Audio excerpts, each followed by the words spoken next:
Vão, bonitinhas e bonitinhos dos nonos anos A, B e C. Aqui quem vos fala é a Pro Selmara, mais uma vez, com outra videoaula. Olha aqui, ó, não tenho recebido nada de dúvidas, nada de reclamações, nada de elogios. Eu queria que vocês me dessem um retorno. Tô tendo o maior trampo aí para fazer essas videoaulas, ninguém fala nada, não sei se tá bom, tá ruim. Eu tô assim, começando, né, minha vida aí de professora à distância, então queria que vocês dessem um toque, né, se estão gostando, se estão aprendendo, conseguindo aprender alguma coisa, para a gente poder ir melhorando aqui na produção, falou? Então é o seguinte, próxima etapa, fazendo um link com a videoaula anterior, né? Agora já temas bem vinculados ao nono ano, coisas que importam para vocês, um aprofundamento daquilo que a gente já vinha conversando lá das aulas anteriores, né? A gente vai agora entrar num mundo muito microscópico, mas eu não quero que seja uma coisa muito da decoreba, sabe? Eu preciso ver isso para poder responder as questões. Não quero que seja dessa forma. A gente tem um tema aí, da célula ao gene. E quando a gente entra nesse tema, a gente tem que realmente fazer uma reflexão, que é aí o tema que está posto no slide, né? Sobre o papel da ciência na vida e na morte. A gente vai estar falando de coisas muito micro, né? DNA, gene, cromossomo, né? Esse negocinho marrom em formato de X que parece um biscoito de chocolate aí, né? Na verdade, ele tem uma implicação em termos de ciência que mexe muito com questões de bioética. Então, a gente vai discutir essas temáticas ao longo da apresentação e a gente vai começar com uma apresentação macabra. Espero que vocês apreciem, ok?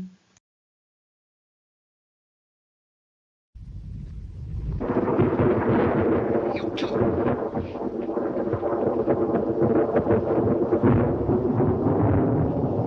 Yes?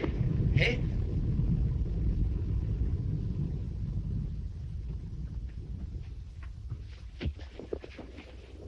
Quite a good scene, isn't it? One man crazy, 3 very sane spectators.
E então, pessoal, muitos de vocês devem ter identificado que aquele é o Dr. Frankenstein, mas é uma versão bem antiga, né? Uma versão em branco e preto de 1931. Se não me falha a memória, acho que é a segunda versão. Tem uma até que é mais antiga. Por que será que eu estou começando, né, a fazer essa provocação desse tema com o Dr. Frankenstein? A gente logo vai saber, e isso inclusive vai ser uma das questões da atividade que eu vou propor para vocês, ok? Vai ser importante na sequência vocês assistirem 3 vídeos, na verdade, né? Um que é esse aqui, tá? É sobre a medicina na Idade Média, como eram os tratamentos médicos medievais. O link tá aqui, tá disponível no YouTube, tá? Eu peço para vocês assistirem. Então, primeiro a medicina na Idade Média, não é muito longo, tá? Ele tá bem condensado, é bem rapidinho. Depois, vocês assistem esse outro vídeo, que é na sequência, esse movimento intermediário entre a Idade Média e a Idade Moderna, o movimento cultural, que é o Renascimento, né? Dentro desse curso, né, o curso da História da Medicina, Renascimento 2, tá aqui o link também disponível no YouTube, né? E aqui a capinha, inclusive, é a aula de anatomia do Dr. Tulpe, né? Um quadro de um pintor holandês, o Rembrandt, de 1632, lá no século 17, mas o que ele quer representar é a possibilidade já nessa época de você violar um cadáver, coisa que na Idade Média seria inconcebível. E na sequência, você vê aqui, né, uma reprodução aqui, né, de uma obra, né, que é da Queda da Bastilha, que é o início aí da Idade Moderna, chama Ciência na Idade Moderna. Também aqui consta o link, né, que vocês podem acessar pelo YouTube. Todos eles, como eu falei, são vídeos muito curtinhos, tá? Acessíveis, tranquilos. E principalmente esse último, né, ele tem algumas coisas que são bem importantes, né? Esse último, ele vai tratar de características da Idade Moderna, como por exemplo, a exploração de outros mundos, né? Então, isso faz parte, né, de tudo que o ser humano vem buscando, né? Ele não conhece nem direito o planeta que ele vive, mas ele quer conhecer outros mundos, né? E são grupos de seres humanos que têm o poder e querem, inclusive, competir, né, com outras nações em relação à conquista do espaço, à conquista de agora o planeta Terra está insuportável, vamos colonizar Marte, por exemplo. Em vez de melhorar o que temos aqui, vamos colonizar outro planeta, vamos estragar outro planeta, não é? Outra coisa que vai ser comentada, que vocês vão ter acesso, né? Mas eu já estou adiantando. É o caso das invenções, né, que aconteceram na Idade Moderna, né? Para a gente que vai focar mais na questão da citologia, essas invenções aconteceu, na verdade, uma explosão tecnológica nessa fase, né? As grandes navegações foram possíveis, né? Expansão territorial, mas para a gente, na área de microscopia, né? Você tem lá desde as primeiras lentes construídas, os primeiros microscópios, microscópio óptico, né? E você vai numa sequência, né? Isso que a gente tem aí na escola, tal, até os grandes microscópios eletrônicos, os de varredura, né? Os microscópios digitais, né? Onde a gente tem imagens incríveis, né? Hoje produzidas e que a ciência coloca aí, né? Nas revistas científicas, né? Que a gente pode ter acesso, tá?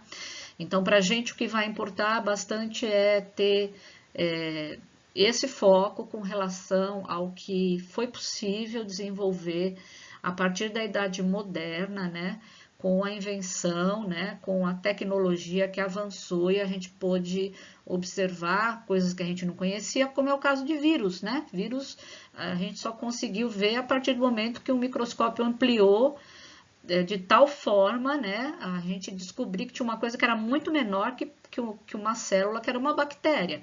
E um outro microscópio mais sofisticado ampliou mais ainda, a ponto da gente ver que tinha uma coisa menor ainda que uma bactéria, que era um vírus.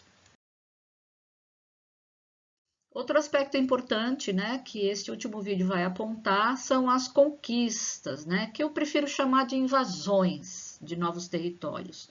O Brasil, né, essa é uma foto, um quadro clássico, né, que mostra a chegada aí, né, da esquadra aí dos portugueses aqui, né, dos nossos índios, não foi uma coisa ao acaso, isso aí vocês podem discutir com os seus professores de história, né? Isso aí não foi uma coisa, olha, a gente estava passeando por aí, de repente a gente encontrou aí um povo sem roupa, chegamos lá, trocamos uma ideia, né?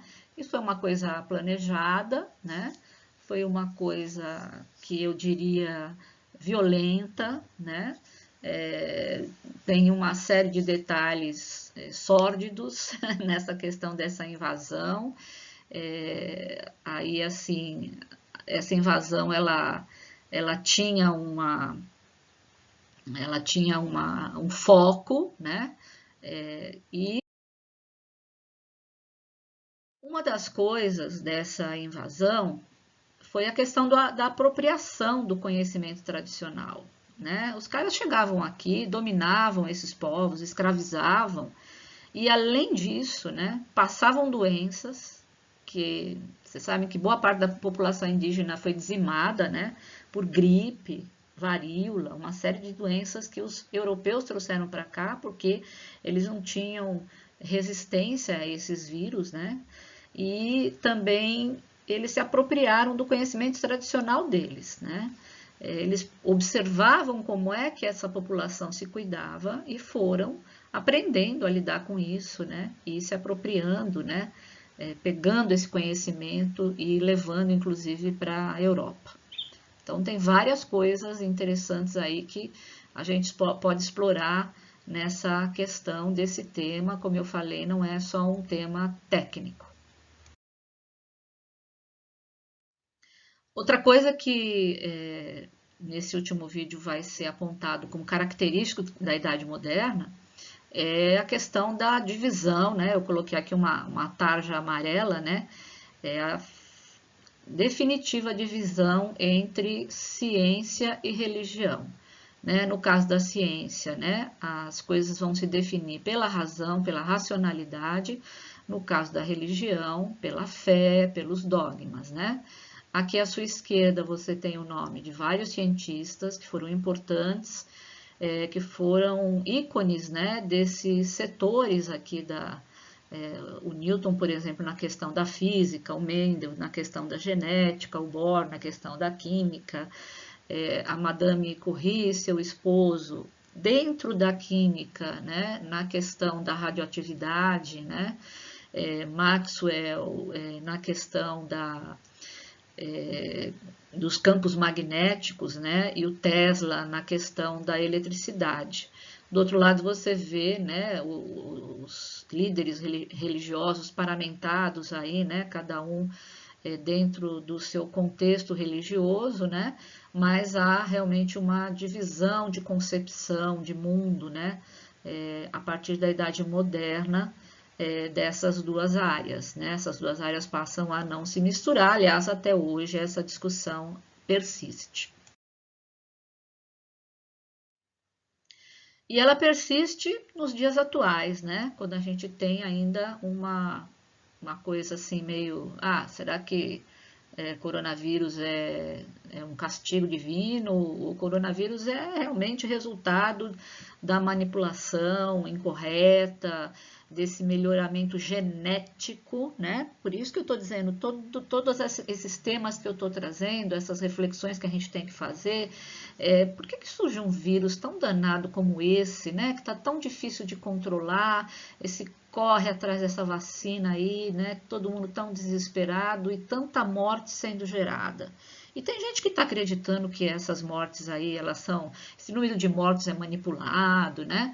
Assim como tem gente que está se recuperando, você vê aqui do lado esquerdo, né? Eles são sempre aplaudidos quando eles saem, gente jovem, gente idosa, né? Ambos adoecem e ambos podem se recuperar, né? Depende muito da condição de como esse vírus chega no corpo, de como ele encontra esse corpo. Não existe um padrão, existem alguns estudos que mostram que, claro, uma pessoa idosa que tem comorbidades, doenças já crônicas, ou até uma pessoa jovem que pode ter também uma doença crônica, ambas podem sobreviver, ambas podem morrer, né? Do outro lado, você vê as mortes tanto de pessoas jovens quanto de pessoas com mais idade, né? Até de crianças. Eu sei que é uma minoria, mas a gente tem que ficar bastante atento em relação a isso. E essa questão de vida e morte, né? Mais uma vez assolando, né? A população no mundo, não é só aqui no Brasil. A gente no mundo já teve aí, né? A questão da peste bubônica, né?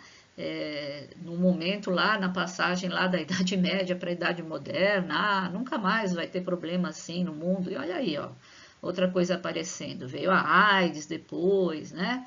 Que também foi considerada pandemia. E aí a gente está tendo outra, né? E como é que pode? Será que virão outras? E o ser humano, como é que ele vai lidar com isso, não é? Então, são coisas para a gente pensar, né? O papel da ciência nesse sentido, como é que faz? Com essa coisinha aqui, olha, que não é nem considerado um ser vivo. Como que a gente faz com isso aqui? O que a ciência está tentando fazer para resolver isso? E no ano passado, a gente chegou a fazer com os alunos do 9º ano uma exposição super legal, que a gente ficou desde o período da manhã até o período da tarde, que era uma exposição que tinha esse tema, do que são feitos os nossos corpos. A capinha, né, do material todo que foi produzido era essa, né? Era assim, tinha um fundo que era universo, para a gente nunca esquecer que nas explosões das supernovas que são gerados os elementos químicos, e aí eles vão ser incorporados pelos planetas, e é desses planetas, como é o caso do planeta Terra, né, que vai ter todo um processo, né, de organização, de geração da vida. É toda uma história que a gente já vem contando desde o vídeo anterior. Então, essa imagem ela é muito significativa. E tem o ser humano e tem essa coisa enrolada aqui que vocês estão vendo, né, que é o DNA, tá? Então, é essa história que a gente vai tentar fazer conexão aí com o tema que a gente está propondo. Vocês estão carecas já de ver essa figura, mas é isso mesmo que eu estou reproduzindo, né? Então, surge o universo, surge o sistema solar, surge o planeta Terra, né, sofre uma série de mudanças, surge a vida na Terra, os organismos vão também se adaptando, alguns grupos vão se extinguindo, surgem novos grupos, né? E no final dessa história vai surgir o ser humano. E o ser humano ele tem uma organização em sistemas, né? Esses sistemas todos interagem, né? E eles interagem para possibilitar que a gente permaneça vivo, né? Esses sistemas são feitos por órgãos. Eu acho que até aqui, o ano passado, a gente explorou de uma certa forma. E esses órgãos são feitos por tecidos. Os tecidos são feitos por células. A gente tem os organismos no planeta Terra formados por 3 tipos básicos de células, e dentro dessas células você tem aquela tal substância que é o DNA, que a gente vai estudar um pouco melhor esse ano, ok? Na verdade, a gente tem esse foco aqui, né? Falar um pouco de tecido, de célula e do próprio DNA, que é isso que nos espera daqui para frente.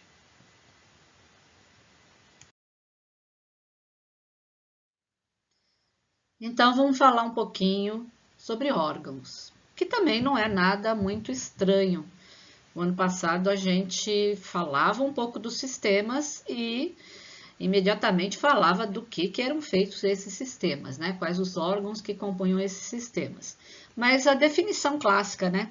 O que são órgãos? São conjuntos de tecidos integrados que desenvolvem uma ou mais funções dentro de um sistema.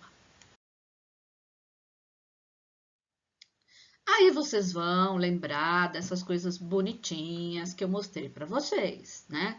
Então, tem aqui, por exemplo, né, os olhos, né, o olho humano, que faz parte do sistema sensorial.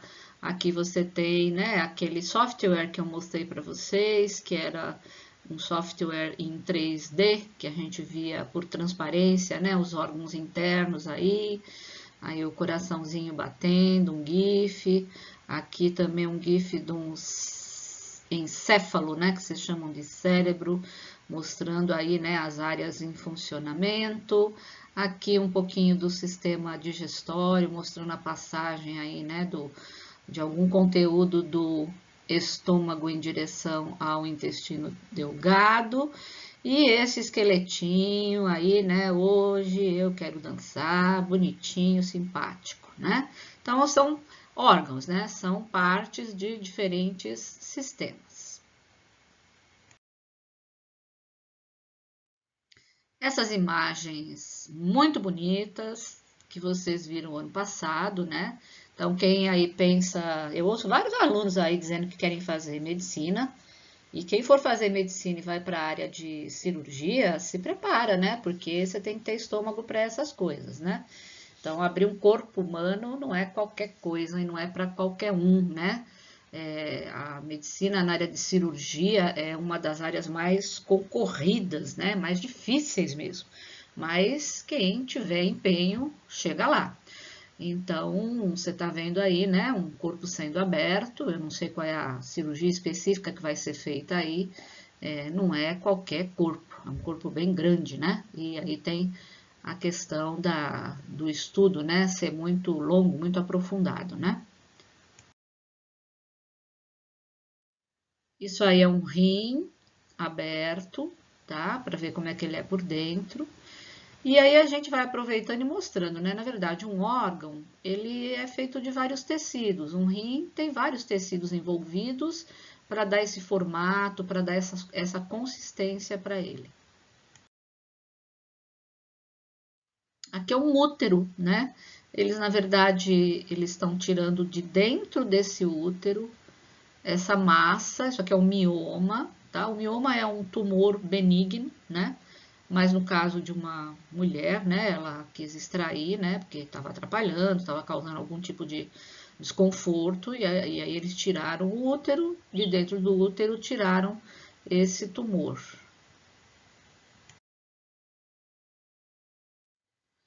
Aqui é um encéfalo, né? Lembrando que encéfalo é o conjunto dos órgãos nervosos que a gente tem dentro da caixa craniana. Aqui tem até um olho, né, que faz parte do sistema sensorial. E o que vocês chamam de cérebro é essa parte mais externa, né, do encéfalo. Aqui o cerebelo, né? Aqui a parte mais interna, o tálamo, hipotálamo, hipófise, epífise, bulbo e assim por diante. Quem trabalhou aí com a parte de sistema nervoso vai lembrar dessas coisas, né? Então, por exemplo, o sistema nervoso, ele tem a maior parte do sistema nervoso é feita de tecido nervoso. Mas ele não tem só tecido nervoso, ele vai ter para fazer, por exemplo, a conexão entre essas partezinhas aqui, ele vai ter um pouco de um outro tecido que é o tecido conjuntivo, ele vai ter vasos sanguíneos que também são feitos de tecido conjuntivo, né? Ele não é só um tipo de tecido, ele é um conjunto de tecidos acoplados que trabalham em conjunto para fazer com que ele funcione.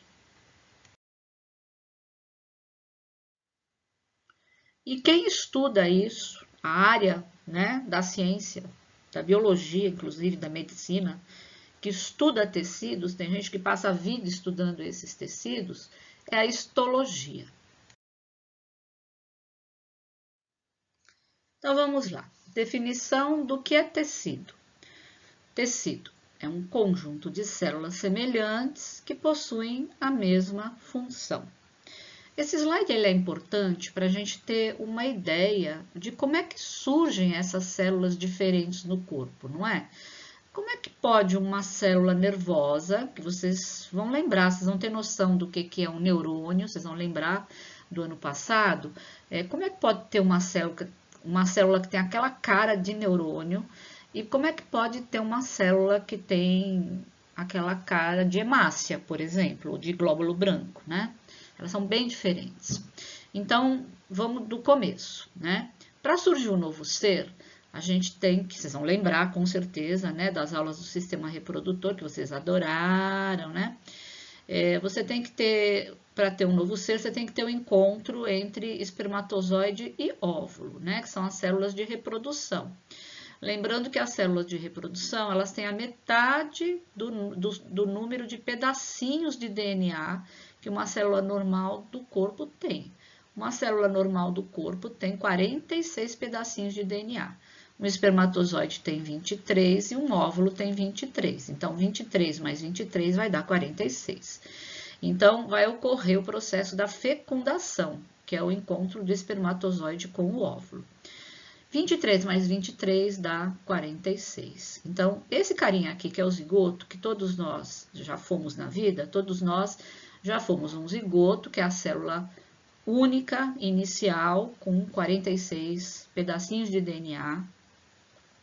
Ele vai, assim que ele surge, né, que é a fusão dos materiais genéticos do óvulo com o espermatozoide, ele já começa a sofrer um processo chamado de clivagem.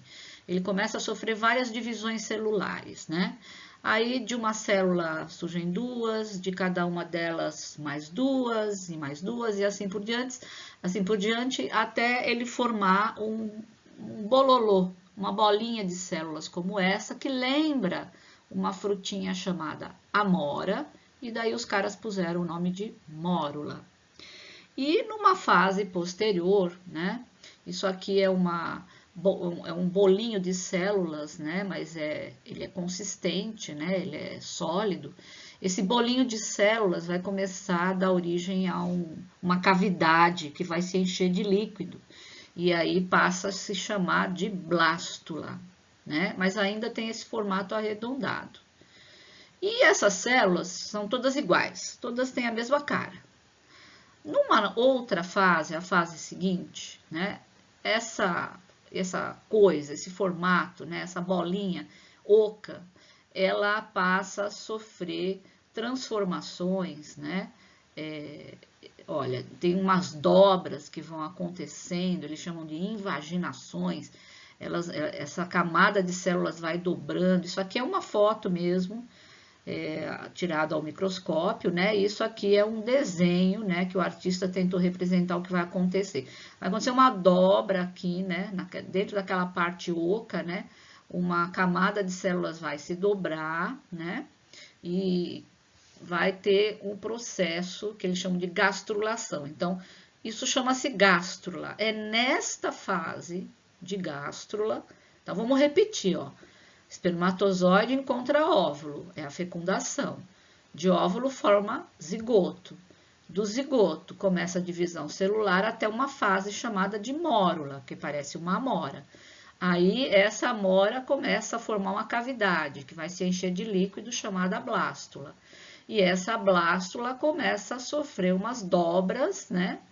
E forma a gástrula, né? Nessa fase de gástrula, tá? Daqui para frente, isso vai ser chamado de embrião, e é aqui que começa o processo de diferenciação celular. O que é o processo de diferenciação celular? Uma célula com cara de nada é cara de célula, célula com cara de nada. Ela vai começar a ficar com cara de célula de tecido muscular. A outra vai ficar com cara de célula de tecido nervoso. A outra vai ficar com cara de tecido conjuntivo. E a outra vai ficar com cara de célula de tecido epitelial. Tá? Então, aqui embaixo você vê, né, que são 4 tipos básicos de células que vão passar a se diferenciar desse bololô de células que, a princípio, todas têm a mesma cara. E o que é mais importante desse slide é você entender o grau de especialização dessas células, né? A professora colocou aqui uma setinha para baixo, ou seja, o grau de especialização. Quanto mais para baixo você vai de tecido epitelial em direção ao tecido nervoso, mais especializada é essa célula. Mais especializada significa que ela vai daqui em direção de tecido epitelial em direção a tecido nervoso, né? É uma célula, o tecido nervoso, por exemplo, é uma célula que é muito específica, ele só faz uma coisa, que é conduzir impulso nervoso, tá? Célula de tecido epitelial, célula de tecido conjuntivo, elas fazem várias coisas, elas têm várias funções no corpo. Célula de tecido muscular, ela já é um pouco mais exigente, mais fresquinha, ela faz coisas mais restritas, tá? Ela não faz tudo, né? Tem aquele pedreiro que faz tudo, né? E tem pedreiro que só coloca azulejo na parede. Então, aqui, na verdade, o grau de especialização, ele vai aumentando de cima para baixo. Por outro lado, você olha desse lado, de baixo para cima, o que vai aumentando? A capacidade de regeneração, né? O tecido nervoso é um tecido super especializado, mas se uma célula nervosa morrer, ela não tem a capacidade de se regenerar como uma célula de tecido epitelial, tá? Por exemplo, na pele tem muito tecido epitelial. Você sofre um corte, cicatriza. Dentro do seu encéfalo tem muito tecido nervoso. Se arrancar um pedaço do seu cérebro, não vai cicatrizar com facilidade, tá bom? É mais ou menos esse o recado importante que eu tinha para dar nesse slide aqui, tá? Então, primeiro, para você entender a origem, né, da diferenciação de célula com cara de nada para célula com cara de alguma coisa, que é tecido, né, célula diferente, e do grau de especialização, que aumenta de tecido epitelial em direção a tecido nervoso, e de capacidade de regeneração, que aumenta de tecido nervoso para lá, né, em direção ao tecido epitelial, ok?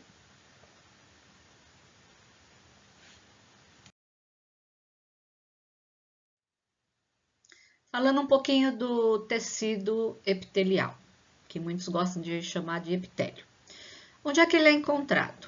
Então, tá aqui, ó, na pele, compondo a camada mais externa da pele, que é a epiderme, né? Também nas nossas glândulas exócrinas, aquelas que produzem alguma coisa que vai para fora do corpo, como, por exemplo, glândula sudorípara, que produz suor, né? Que a gente elimina para fora, para o ambiente. Glândulas endócrinas, que vocês estudaram no sistema endócrino no ano passado, né? Por exemplo, uma glândula que produz um hormônio que vai para o sangue.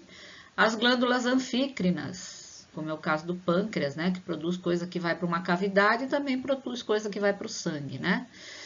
Ou partes dos órgãos que possuem função glandular, né? Também elas fazem o quê? Revestimento interno nas mucosas e externo de órgãos. Então, o tecido epitelial, por exemplo, o interior da sua boca, né? Se você pegar o seu beiço, né? E tentar olhar essa coisa cor-de-rosa aqui, ó, meio molhadinha, na verdade, mucosa, a gente chama mucosa. Tudo que é buraco que você tem, que faz contato com o ambiente externo, que tem esse aspecto meio rosado, né? Molhadinho, enfim, é forrado aí de tecido epitelial, tá? Sem entrar em detalhes. Características, né? São células com vários formatos, né? Elas estão juntinhas, né? Não tem muito espaço entre elas. E eles classificam em epitélio de revestimento, que é esse, né? Que faz proteção, absorção, troca gasosa, e epitélio glandular, né? Que é o que faz parte das glândulas que produz substâncias. Muito bem, isso é o básico do tecido epitelial. Aqui, isso não tem nenhuma importância, vocês não precisam ficar preocupados, é só uma curiosidade, né? Os caras que se dedicam ao estudo dos tecidos, né? A histologia, eles olham isso ao microscópio. Então, só para você ter uma ideia, né? Isso aqui é um corte da pele, né? Da epiderme. A epiderme é essa camada mais fininha que você está vendo aqui, essa parte mais escura. Isso aqui é uma das glândulas salivares, a glândula parótida, né? Isso aqui, essa parte mais cor de vinho aqui, né? É a mucosa do esôfago, né? De uma parte do sistema digestório. E essa parte mais, assim, arroxeada aqui é a mucosa da bexiga. Só para mostrar aí, né, as diferentes regiões do corpo onde tem esse tal tecido epitelial. Muito bem. Agora, tecido conjuntivo, né? É outro tecido bem sem vergonha. Ele vai aparecer em vários lugares aí, né? Ele é o mais abundante do corpo, ele sustenta, protege, liga estruturas do corpo, orelha, externa, nariz, ossos, serosas, tendões, preenche espaços entre os órgãos, transporta substâncias, como é o caso do sangue, da linfa. Ele é bem sem vergonha, né? Ele está em tudo quanto é canto aí, né? Bem adaptável. Características, células com vários formatos, né? Bem separadas, né? Por substâncias, por produtos, né? E ele tem essa classificação aqui, né? Você tem os chamados tecidos conjuntivos de sustentação, que é o ósseo, todo mundo conhece o osso, e o cartilaginoso. Todo mundo sabe que a ponta do nariz é feita de cartilagem e todo mundo sabe que as nossas orelhas internamente são feitas de cartilagem. E o ano passado a gente aprendeu que entre os ossos, né, do corpo você também tem tecido cartilaginoso, exatamente para um osso não bater no outro e gastar, né? Tem os tecidos conjuntivos de transporte. O ano passado, quando a gente estudou o sistema cardiovascular, né, a gente estudou o sangue, a linfa, né, o sistema imunológico. O sangue e a linfa são tecidos conjuntivos e são líquidos, né? E eles conseguem transportar coisas de um lado para o outro no corpo. E tem outros tecidos conjuntivos, que são chamados de propriamente ditos, né? Que são frouxo, denso não modelado, adiposo. Adiposo, esse todo mundo conhece, né? Gordura, né? Que fica abaixo da pele, né? Você tem as 3 camadas da pele, a epiderme, a derme e a hipoderme, né? A hipoderme é lá onde a gente guarda as gordurinhas indesejadas, né? O hematopoético, que fica dentro dos ossos, né? O que forma tendão, né? O que forma parte da derme também, né? Então, você tem tecido conjuntivo para tudo que é lado do corpo. Por isso que eu falo que ele é dos 4 tecidos, é o mais sem vergonha, tá em tudo quanto é canto, tá? Aqui você tem algumas fotos, né? Fotos tiradas ao microscópio óptico comum, né? Desses tecidos. Então, aqui é o tecido ósseo, tá? Que tecido cartilaginoso, né? Aqui, ó, cartilagem da orelha, cartilagem da traqueia, tá? Tem um pouquinho dos aumentos aí. Sangue, tá? Do sangue é até bacana a gente já ir localizando, né? Essas bolinhas avermelhadas são as hemácias. Essas bolinhas maiores arroxeadas, que tem uma coisa mais escura no meio, né? São os glóbulos brancos, que são de diferentes tipos. Tem neutrófilo, linfócito, né? Curiosamente, célula vermelha, hemácia, glóbulo vermelho, não tem núcleo, tá? Isso é bom a gente já ir guardando aí como informação. E vocês estão vendo uns pontinhos pretinhos aqui, que na verdade são as chamadas plaquetas, tá? Isso aí tem uma função importante que a gente vai depois aprofundar quando a gente entrar na parte do sistema cardiovascular, junto com o sistema imunológico, a gente vai tratar com mais profundidade disso. O tecido conjuntivo propriamente dito, né, que aparece aí em várias partes do corpo aqui, né, nos intestinos, aqui formando parte do tendão, né, que liga os ossos, os músculos, né, aos ossos. O tecido gorduroso aí, o adiposo, né, a gordurinha que tem embaixo da pele aí, né, e na própria, debaixo tecido frouxo abaixo da epiderme, na derme, né, essa parte mais, entre essa parte da epiderme e a parte da derme tem um pouco aqui de tecido conjuntivo propriamente dito do tipo frouxo. Tudo imagem de microscópio comum, tá? Como eu disse, aquilo lá é tudo mera curiosidade, para você ver que os caras estudam a partir dessas observações que eles fazem ao microscópio. Tecido muscular. Tecido muscular, onde é encontrado em todos os músculos esqueléticos do corpo, mas também nos órgãos internos e, entre eles, o coração, que tem um músculo diferente, né? Ele é um tecido muscular específico que existe no nosso coração, né? Ele tem também uma coisa diferente, que é o tipo de célula. A célula, normalmente, a gente imagina como uma bolinha, né? Uma coisa arredondada. Tirando o neurônio, que tem aquela cara de ovo frito, né? A célula do coração, que a gente vai falar dela aí, né? Esse tecido específico cardíaco aí, tecido muscular estriado cardíaco, ele tem um aspecto mais alongado, né? E ele tem vários núcleos, não é um único núcleo, né? Então, tirando ele, né, são células alongadas com vários núcleos que produzem duas proteínas fundamentais, a actina e a miosina, tá? Então, por isso que a gente precisa se alimentar de proteína, né? As proteínas são responsáveis pela construção dessas células, que são as chamadas, eles chamam também de fibra muscular, né? São as células musculares. Então, você tem três tipos. Tem o tecido muscular estriado, por causa da visão que você tem dele ao microscópio, né? Tem umas listrinhas e eles chamam de tecido muscular estriado. É o tecido que compõe os músculos que estão ligados ao sistema esquelético, que faz o esqueleto se mexer.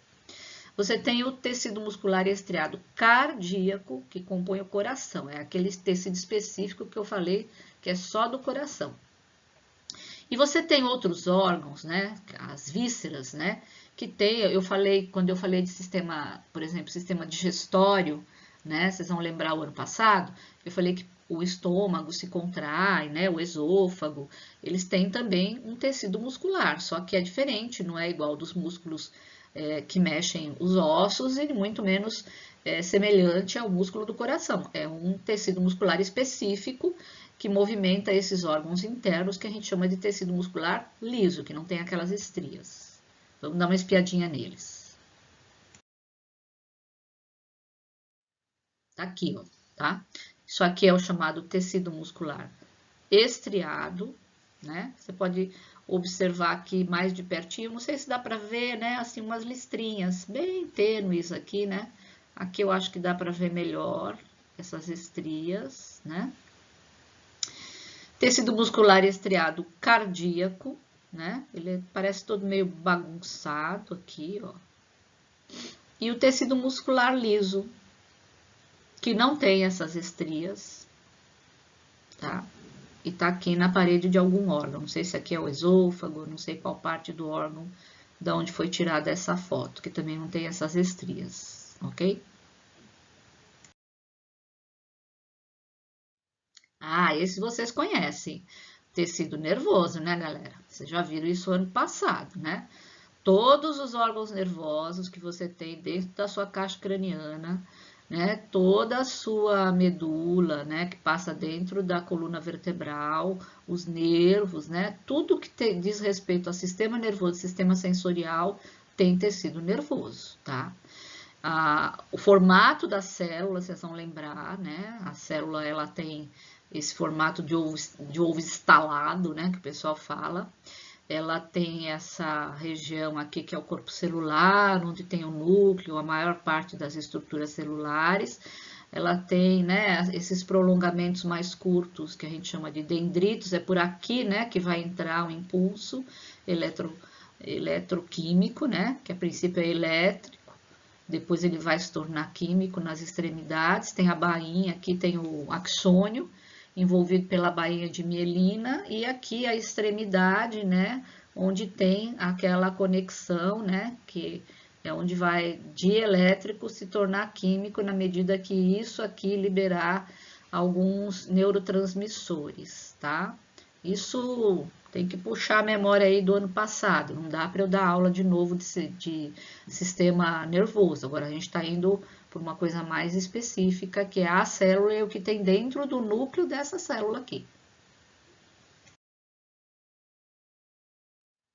E aqui algumas fotos, tá? O que você está vendo aqui, olha, uma rede de neurônios do córtex, que é a parte mais externa do cérebro, tá? Córtex cerebral, aqui mais ampliado, né? Tá? aqui mais colorido, né? Um outro tratamento de imagem. E aqui o contato, né? Ó, sinapse. Lembra o que é sinapse? A área de contato de um neurônio com o outro. É aqui, ó. Que acontece a sinapse. Ele não encosta, né? Ele só se aproxima. E aqui a liberação daqueles neurotransmissores que vão encostar no outro neurônio para provocar um estímulo elétrico e aí disparar para esse outro neurônio a eletricidade que vai correr lá nos dendritos e assim por diante. Muito bem, voltamos para cá. E voltamos para cá porque agora, né, depois da gente ter abordado um pouquinho dos 4 tipos de tecidos aí, né, a gente agora vai falar dos tipos celulares, né, das células. Célula animal, célula vegetal, a célula bacteriana, e aí sim entrar dentro do núcleo da célula e falar do senhor DNA. Então, não percam os próximos slides. Pois é, então aqui a gente tem uma célula bacteriana, que é um dos tipos celulares que até hoje prevalece, tá aí na natureza, continua presente na natureza. Vocês lembram que as bactérias são os primeiros tipos celulares que apareceram no planeta Terra, né? E ela é um organismo muito simples, ela tem um envoltório. Vocês estão vendo que esse envoltório é formado por 3 camadas, né? Uma chamada membrana plasmática, tem uma intermediária que é a parede celular e outra que é a cápsula. Como eu disse para vocês inicialmente, não cabe para essas aulas a gente ficar decorando o nome de cada uma dessas estruturas, para que serve cada uma. Cabe a gente reconhecê-las. Esse material está disponível. Você, para responder a atividade, os exercícios, enfim, o material está aí para consulta, né? Não estou pedindo para ninguém ficar fazendo decoreba, nada disso. Mas tem um conceitinho aqui que é legal, que é interessante, né? A bactéria, ela é um organismo simples, como eu falei, né?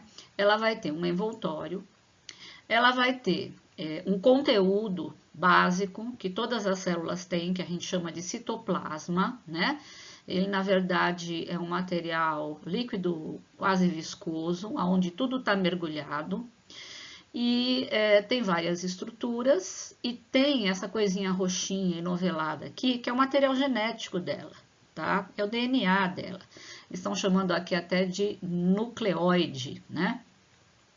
Isso aqui é um desenho, né? Uma gravura, e isso aqui, do lado direito, é uma foto tirada ao microscópio eletrônico dessa mesma bactéria. Aqui embaixo, eles estão falando de um conceito-chave, né? Então, olha, as células procarióticas não possuem organelas envolvidas por membrana. Todas as bactérias possuem citoplasma. Citoplasma é exatamente esse conteúdo comum a todas as células, né? Ribossomos, que são esses pontinhos vermelhos que vocês estão vendo. Uma membrana plasmática. Ela tem membrana plasmática, mas ela tem outras 2 que vocês viram aqui, né? E um nucleóide, que é esse material genético, esse DNA meio enovelado que vocês estão vendo aqui.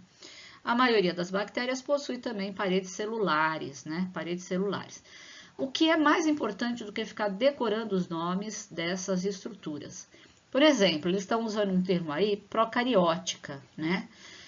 Vocês vão ver nos próximos slides que para as células animais e para as células vegetais, esse material genético, esse DNA, ele está envolvido por uma membrana. E o nome dessa membrana é carioteca.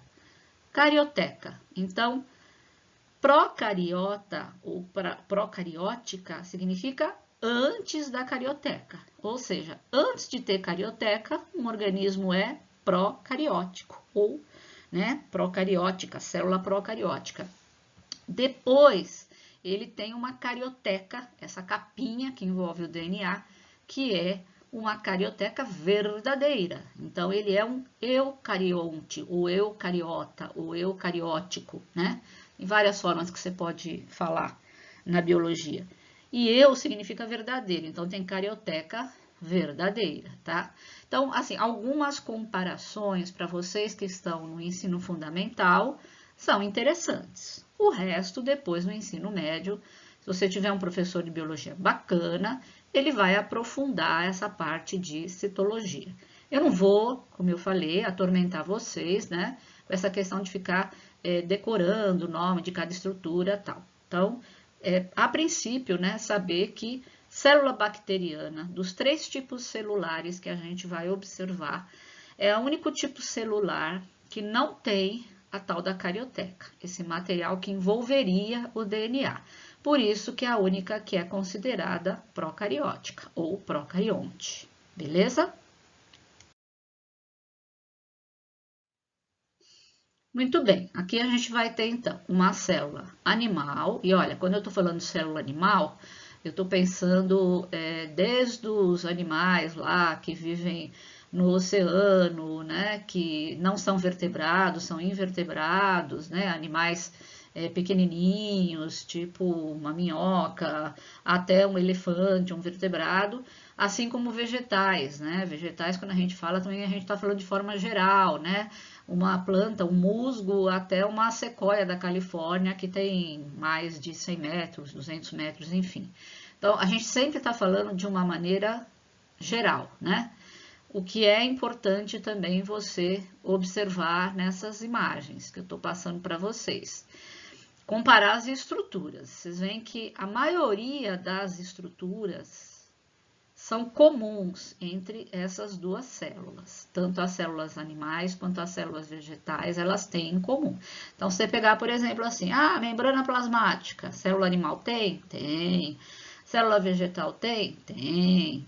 Mitocôndria, esse negócio parece um feijãozinho aqui avermelhado. Célula animal tem? Tem. Célula vegetal tem? Tem, né? Citoesqueleto, que na verdade são umas fibras que dão sustentação, né, para a célula. A célula animal tem? Tem. A célula vegetal tem? Tem. Agora, se a gente pegar, por exemplo, isso aqui parece um piscinão, né? O vacúolo central, uma célula vegetal tem? Tem, mas uma célula animal não tem. Então, para vocês, repito, que estão no ensino fundamental, muito mais do que ficar decorando o nome de organela, porque tudo isso que está aí, né, recebe o nome de organela. Organela é como se fosse um órgão pequenininho, tá? É saber comparar o que uma célula em relação a outra, né, célula bacteriana, célula animal e célula vegetal tem, que a outra não tem, né? Então, a gente vê, por exemplo, né, no caso de célula vegetal, ela tem o vacúolo central, a célula animal não tem. A célula vegetal, ela tem parede celular, a célula animal não tem. A célula vegetal, ela tem cloroplasto, que a célula animal também não tem. Então, ela tem 3 estruturas, repetindo, vacúolo central, cloroplasto, que é onde mora a clorofila, que aí é o que possibilita ela de fazer fotossíntese, e parede celular, que é o que dá a estrutura externa, né, de sustentação para a célula vegetal. Então, vacúolo central, parede celular e cloroplasto são as 3 estruturas que a célula vegetal tem e que a célula animal não tem. Por outro lado, a célula animal tem centríolo, que depois vai ajudar na questão da divisão celular, que vocês vão ver mais para frente, que é num outro bloco aí, né, numa outra atividade que a gente vai fazer. E a célula vegetal não tem esses tais centríolos, ok?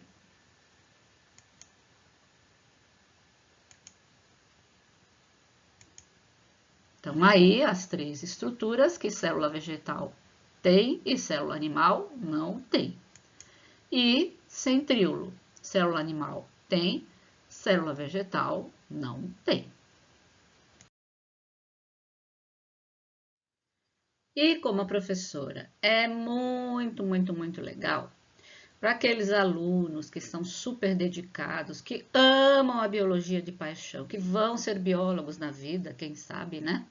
E que são muito curiosos, eu montei uma tabela onde você tem aqui, olha lá, as funções das organelas das células.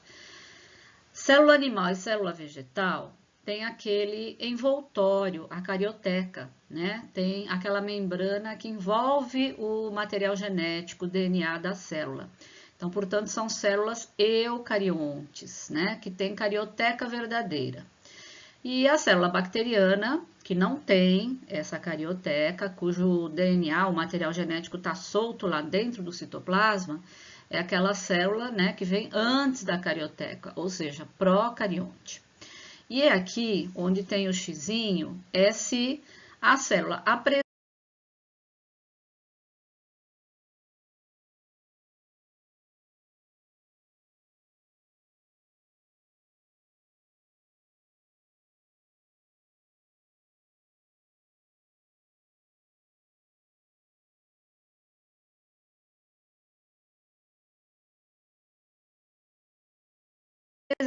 ou não a tal estrutura. Por exemplo, membrana plasmática é o envoltório básico de qualquer tipo de célula.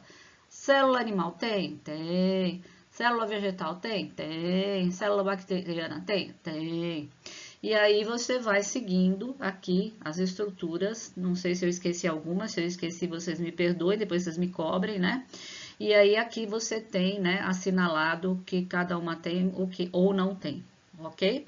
Isso é uma tabelinha bacana, né? Uma colinha boa para você responder aí alguma questão. Olha aqui, cloroplasto, né? Local onde ocorre a fotossíntese. Célula animal, nenhum animal, mesmo que seja um lagarto verde, faz fotossíntese, hein, galera? Pelo amor de Deus, tá? Quem pode fazer fotossíntese é célula vegetal. E alguns protozoários, né, lá do reino protista, que contém, né, também, né, tem esse tal cloroplasto, né, no interior das suas células, mas nem pensar em animal fazendo fotossíntese, pelo amor de Deus, tá? Eu sei que às vezes vocês não tiveram a informação, mas de forma alguma ninguém do reino animal faz fotossíntese, ok? Então, espero que aproveitem bem essa tabela para aqueles que são mais curiosos, que gostam de se aprofundar em alguns temas. E aí, na sequência, vamos lá. Muito bem. Então, vamos lá. Vamos mergulhar dentro de uma célula animal. E o que importa para a gente, de todas essas estruturas que a célula animal possui, isso vai ser válido também para uma célula vegetal e também para uma célula bacteriana. A célula bacteriana é mais simples, ela não vai ter essa capinha de proteção do material genético, né, que é a carioteca, mas também é válido para tudo que eu falar.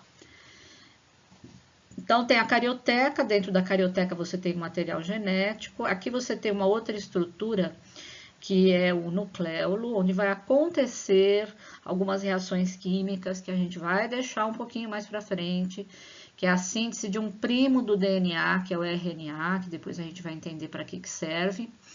Mas vamos falar do DNA primeiro, né? Então, você tem a célula e dentro do núcleo da célula você tem o DNA.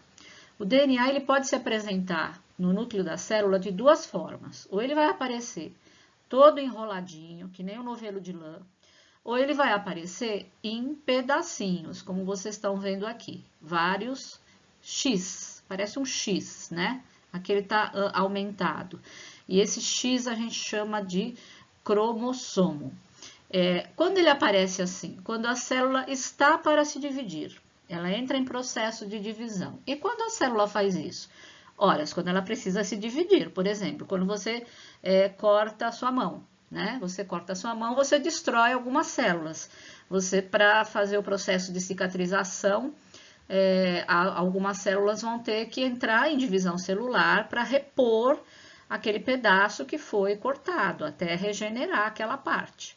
Então, para isso, a célula tem que fazer todo um processo de divisão celular. E esse processo começa com o DNA sofrendo essa transformação. Ele se divide em vários pedacinhos. Como eu disse, isso é característico de cada espécie. No nosso caso, o nosso DNA se divide em 46 pedaços. Isso é característico da espécie humana. Cada espécie vai ter uma quantidade de pedacinhos de DNA diferente, tá? No caso da espécie humana, são 46. Cada espécie tem uma quantidade definida. Esses 46 pedacinhos, eles vão parear em duplas. Então, vai formar o quê? 23 pares de cromossomos. O que é um cromossomo? Na verdade, é uma estrutura de DNA condensado. Ele está todo enroladinho. É que nem um carretel, né? Então, você pega o carretel, se você puxar um fiozinho, você vai ver que é uma linha. E essa linha, ela está enrolada numas bolinhas, tá? Essa linha de DNA, a gente chama de cromatina, né? E essas bolinhas, onde a linha do DNA está enrolada, a gente chama de histonas, né? São algumas proteínas onde a linha do DNA está enroladinha. Mas deixa a histona de lado e vamos olhar a linha. A linha do DNA, se você olhar mais de pertinho, ela tem essa estrutura aqui. Então, o quadradinho aqui, olha, esse textinho que está aqui do lado, né? Ele acho que é a parte mais importante, né? Aqui você tem a figura com toda a legenda, depois se você quiser olhar com mais calma, mas isso aqui é o mais importante. O que é o DNA, afinal de contas? Ele é uma substância cuja estrutura tem o formato de uma escada retorcida, ou uma dupla hélice, né? Que contém todas as informações sobre as nossas características, sejam elas características físicas, então assim, a cor do seu cabelo, se o seu cabelo é liso, se ele é ondulado, a cor dos seus olhos, se é castanho, se é azul, se é verde, né? A cor da sua pele, se é bege, se é branca, se é negra, se é marrom escuro, marrom claro, se é amarela, se é vermelha. As suas características fisiológicas, ou seja, como é que o seu corpo funciona, né? Se você vai ter propensão a desenvolver diabetes ou não, e até características emocionais de acordo com a interação que você vai ter com o ambiente. Tudo isso está aqui, por incrível que pareça, aqui no DNA. É uma das coisas mais incríveis que a ciência já descobriu, né? A gente vai ter oportunidade de dar uma espiadinha, como é que isso acontece, né? O que são essas letrinhas, o que isso significa? A gente vai ter condição esse ano de dar uma espiadinha, mais ou menos, em como isso acontece. É muito interessante, ok? Então, assim, para esse slide, né, eu volto a repetir, né? O nome das estruturas estão aqui, e a gente vai se aprofundar aqui dentro, né, dessa estrutura que é o núcleo da célula, onde está localizado o DNA na forma de cromossomos, porque é o momento que a célula vai se dividir e o DNA se separa em 46 pedacinhos. Cada pedacinho chama cromossomo. Aqui, né, na representação, eu puxei como a linha de um carretel, né, para entender como é que está organizado esse cromossomo, e eu tirei essa linha que está enrolada em bolinhas, mas o que me interessa é a linha que tem essa estrutura, né? Que é essa escadinha retorcida e que é o próprio DNA.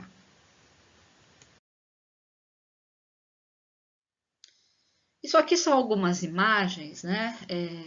Da onde, como eu falei, a tecnologia avançou e os microscópios foram se tornando melhores, né, com um grau, né, de ampliação cada vez mais sofisticado, e foi possível você entrar dentro do núcleo da célula. Dentro do núcleo da célula, você olhar esse DNA, olha, por exemplo, o DNA aqui, ele está naquela forma enovelada que eu falei, né, que não é no formato do momento que a célula vai se dividir. Aqui ele está todo enovelado, né? Parece um novelo de lã, está todo misturadinho. Aí, se você se aproximar mais ainda, né? Você vê, né? Aqui essa cadeia toda enrolada aí, né? Que eu falei de dupla hélice, que é o fio, né? Do DNA. mais ainda, né, você se aproxima e consegue ver uma estrutura. Aqui já é quase uma representação, né? É difícil ver molécula, a nível molecular já é difícil o microscópio dar essa definição para a gente. Aí já é realmente uma representação, com bolinha, com cor, né? A representação dessa cadeia em dupla hélice do DNA. E aqui, mais uma vez, né? O cromossomo é o DNA condensado e dividido em vários pedaços que caracterizam cada espécie. A espécie humana possui 46 cromossomos divididos em 23 pares em cada célula do corpo, exceto as hemácias. Hemácias são células que não têm núcleo, portanto, elas não têm o DNA, portanto, elas não se duplicam, não se autoduplicam, portanto, elas têm um tempo de existência. Uma hemácia dura até uns 3 meses, depois ela morre e ela vai ser reciclada em algumas partes do corpo, né? Então, a hemácia não tem essa propriedade de, eu tô mal, eu fui destruída, eu vou me duplicar. Não, hemácia morreu, né? Aí o corpo vai ter que fabricar novas hemácias, tá? Hemácia é um outro departamento, mas é o único caso. Aqui é a fitinha desenrolada, né? E você vê essa escadinha toda retorcida. E você vê essas letrinhas aqui, A com T, C com G, A com T, C com G, que logo você vai descobrir o que significa. E aí um conceito que aparece aqui, que é o conceito de gene. Gene, da onde eles tiraram a palavra genética. O que é um gene? Um gene é um segmento, é um pedaço de DNA que pode estar ativo ou não. Estar ativo ou não significa que esse pedacinho de DNA, estando ativo, ele determina a fabricação, por exemplo, de uma proteína, ou não. Depende de onde ele estiver, em que órgão ele estiver, em que organismo ele estiver, ok? Então, o cromossomo é isso, é o DNA condensado, e aí o gene, né, é um pedacinho desse DNA. Tá? Que vai determinar a produção de uma proteína que vai entrar dentro de uma reação química qualquer lá do corpo.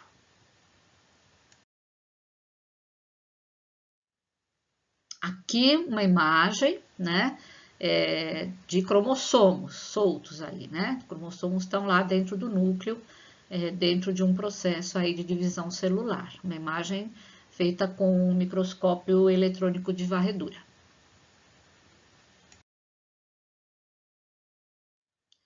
Aqui mais uma vez mostrando as fitas, né, aí do DNA em dupla hélice e essa história do A com T, C com G, que eu vou deixar vocês curiosos. O que significa essa escadinha? Por que tem essas cores? Ó, aqui o A é amarelo, o T é verde, o C é azul e o G é vermelhinho. E isso não pode mudar, porque se mudar dá um tchutchu e pode acontecer uma coisa chamada mutação. Acontecer com G é uma coisa obrigatória. Depois a gente vai descobrir o que é isso aqui, tá? Vou deixar vocês curiosos por enquanto. E esses dois senhores, né, que aparentemente não são muito normais, né, mas trata-se dos dois cientistas, né, o Francis Crick e o James Watson, foram os dois cientistas. Eu nasci em 1961, né? Não tenho nenhum problema em falar da minha idade. Um ano depois que eu nasci, em 62, esses dois senhores aqui, eles ganharam um prêmio Nobel em medicina e em fisiologia, né? Fisiologia é o funcionamento do corpo humano, porque foram eles que descobriram a estrutura do DNA. Essa história essa escada retorcida, essa estrutura em hélice, né, do DNA e essa coisa de determinar, né, cada parte do DNA, o que é o gene, foram esses dois senhores que ganharam o prêmio Nobel. É legal conhecer, né? Os caras batalharam a vida toda, provavelmente ganharam uma boa grana, não sei se ficaram ricos ou não, né? Mas eles têm uma importância, porque isso foi fantástico, né? É genial a gente entender, né, esses processos aí do corpo.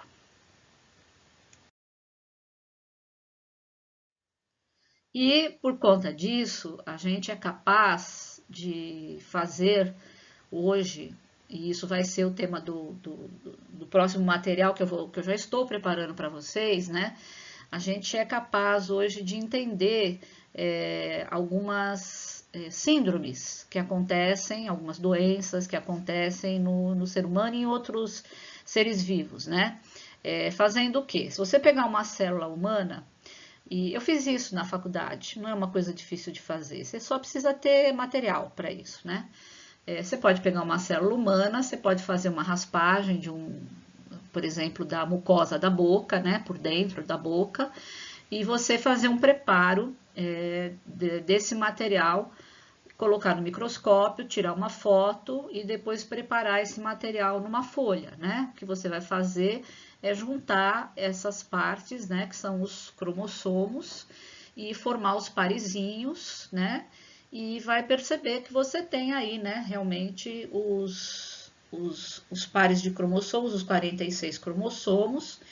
E o que eu queria mostrar é que assim, a gente chama esse conjunto de cromossomos que tem dentro das nossas células de cariótipo, tá?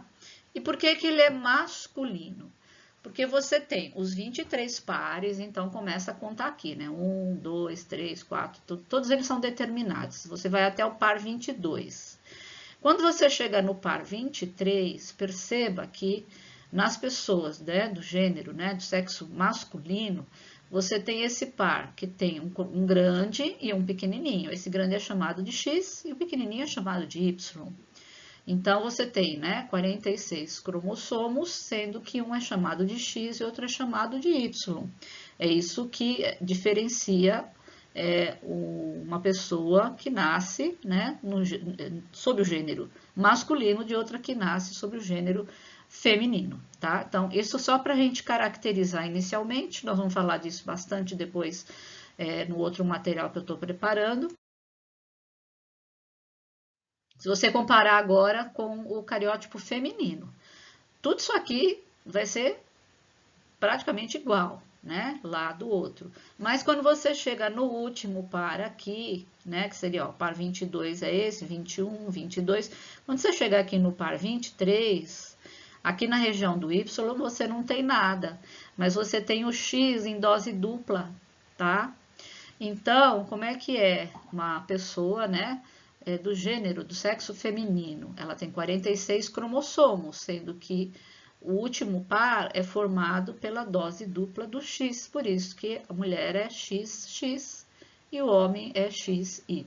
Ixi, daí vai vir um monte de perguntas na cabeça de vocês. Mas vamos deixar isso para o próximo capítulo. O negócio agora é tentar resolver, tirar dúvidas, fazer comentários sobre a videoaula da atividade número 5. Galera, tudo de bom para vocês. Vê se conversem comigo, tá? É muito solitário a gente ficar aqui falando sozinho, olhando para a cara do computador, vocês aí vocês me mandam a atividade, eu fico aqui olhando, tô corrigindo, ainda tô lá atrás, né? Tô lá para a atividade da 2 para 3 ainda tô atrasada aí com as correções, são muitas. Mas conversem comigo, tirem suas dúvidas, façam comentários sobre a videoaula. Eu fico aguardando vocês e até um próximo encontro. Beijo para todo mundo. Tchau.